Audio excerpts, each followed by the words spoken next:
There's been much relief, sadness and anger in Perth today, with Bradley Robert Edwards found guilty of murder over the so-called Claremont serial killings. Edwards was found guilty on 2 counts for murdering 27-year-old Ciara Glennon and 23-year-old Jane Rimmer almost 25 years ago. But he was acquitted of murdering a third woman, 18-year-old Sarah Spiers, who was the first of the 3 women to disappear, but whose body has never been found. The notorious case has haunted families and communities, and it's instilled a pervasive sense of fear in women in the West for more than 2 decades. Edwards has maintained his innocence ever since his arrest in December 2016. His 7-month trial, which was held under a judge only, has been the most expensive and longest-running murder trial in Western Australian history. He won't be sentenced until December the 23rd. Let's cross live to criminal defence lawyer and contributor to Claremont Serial Killings Trial podcast, Damien Cripps, who's outside the District Court in Perth. Damien, do you think that Edwards is ever going to see the light of day? I wouldn't have thought so, Chris. It'd be difficult for anybody to actually anticipate how, given that he's been convicted of those 2 murders today and the previous crimes that he pled guilty to, it'd be difficult to anticipate that he'll see the light of day again. Now, obviously, across this country and around the world, when there's a serial killer or serial killings and they've been taking strangers off the streets, it instills an incredible sense of fear that spreads across a whole community. It goes through generations. Tell us what these Claremont killings have meant to West Australians.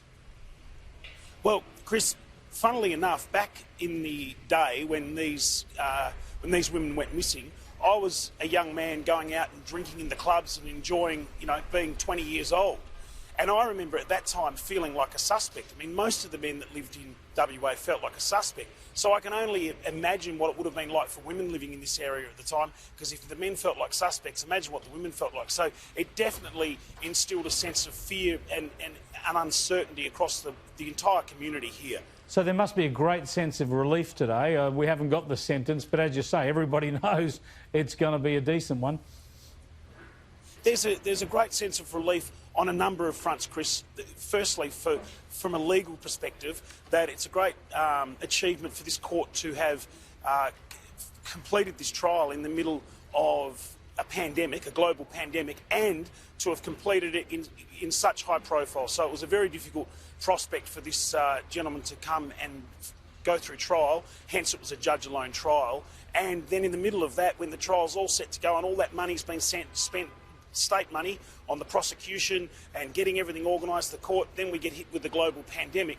But this trial, to its credit and the people who ran it, managed to get through and keep going. So a lot of West Australians relieved. What about the family of Sarah Spiers? They must be terribly disappointed. Closure for the other families, but they're left hanging. I haven't had the opportunity to speak with any of the families, so I'm speaking from what I would imagine and what I would have imagined, what I would have thought as any family, any parent, brother, sister would understand. To see one area of this significant matter get closed up and resolved, and know that yours is the only door that's still left open or unsolved, if you could put it that way, must be a terribly harrowing thing to wake up, to go to bed tonight after having 25 years and thinking that you might actually have an answer today and still to have no answer. But look, there is an upside. The police have committed, the Commissioner of Police here in Western Australia, Chris, has today committed that the police will vigorously keep searching for answers to that case. Well, there are some extraordinary comments by the West Australian Premier, Mark McGowan, today, keeping in mind that Edwards was acquitted of Sarah Spiers' murder. Have a listen to this.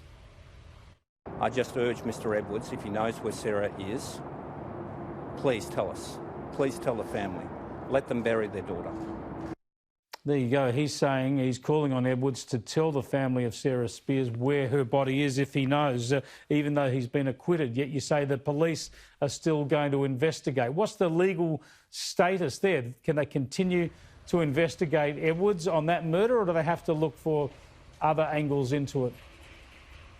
I would say, Chris, I'm a lawyer, not a police officer, but my understanding of it is that they can continue investigating that case, but it would be very difficult for them to bring bring Mr Edwards to trial again on the same murder. There are some exceptions to the rule, but my understanding is, generally speaking, once you've been tried on one murder, it would be very difficult to bring you to trial again on the same murder. So my understanding is that the investigation continues.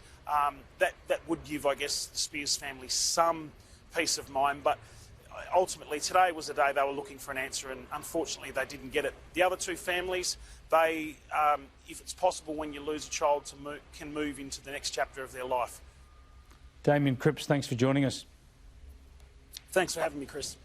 What a shocking case there, but I think Mark McGowan was saying what most people around this country would agree with, and that is Edwards, if he's rotting in jail, just cough up all the information he knows. But you can't expect people to do the decent thing when they are such monsters. Just a shocking story, and great for some people to get some closure in the West.